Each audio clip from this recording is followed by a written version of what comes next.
Let's switch to climate change. And the United Nations meeting in Egypt is going through the usual theatrics, pushing fear about a looming catastrophe, demanding money from rich nations and talking about tipping points. Yes, even more tipping points, and using the latest natural disasters to push their cause as if one day natural disasters will just disappear. The head of the United Nations says this is our planet sending us a distress signal. We need to move from tipping points to turning points for hope.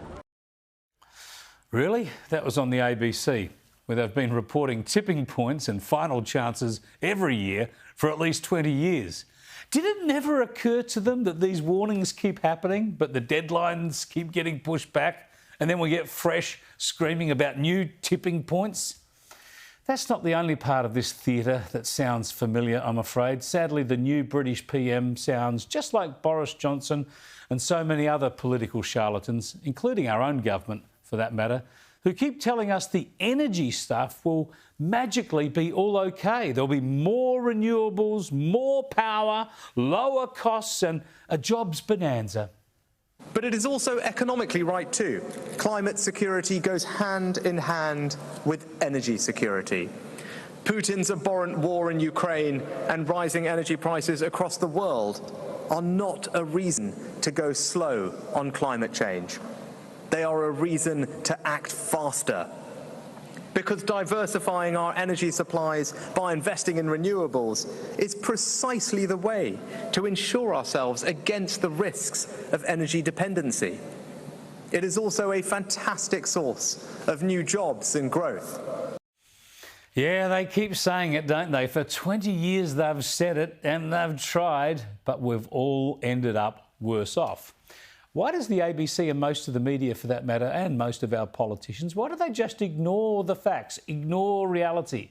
Why are they sleepwalking us into this worsening energy crisis? Listen to the ABC here. They seem a bit disappointed that Albo isn't in Egypt handing over more of our cash.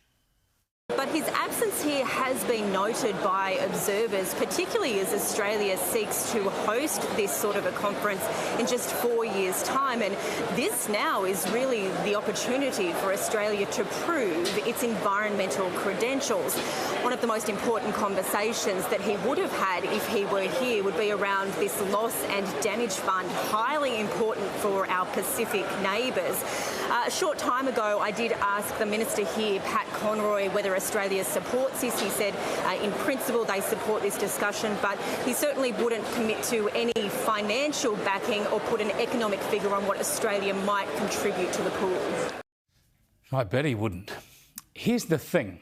Rich countries, Western countries, have been tipping foreign aid into poor countries, developing countries, for many decades. Trillions of dollars have been spent. That's how we have shared wealth. Now, I'm an advocate for effective foreign aid, to be sure, but the truth is it can never work on its own. Nothing helps a country like good governance.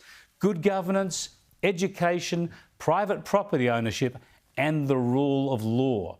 These are the factors missing in most struggling nations, along with, as it happens, cheap, reliable energy.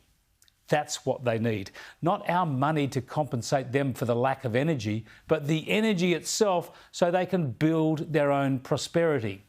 But these people in Sharm el-Sheikh prefer virtue signalling, pushing to redistribute someone else's wealth, deluding themselves about the threats and kidding themselves about the solutions. And most media just join them on their woke crusade. While Australian families, and those right across Europe actually, suffer with soaring power prices and energy shortages. And the Albanese Labor government wants to bring this show, this circus, to Australia at our considerable expense, no doubt. And Labor also continues to reject and ridicule nuclear power, a reliable and emissions-free energy source.